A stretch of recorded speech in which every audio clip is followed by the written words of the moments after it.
The SMC Applied Materials 0190-77584 is a custom collection of pneumatic controls and valves used in a semiconductor tool.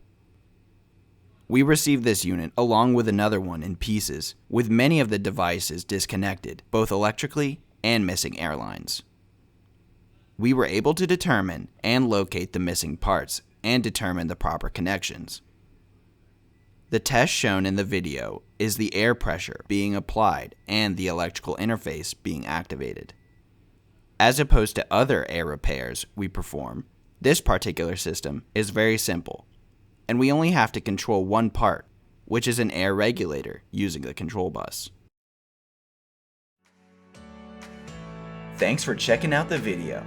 Subscribe to ERD TV for more videos of our repairs.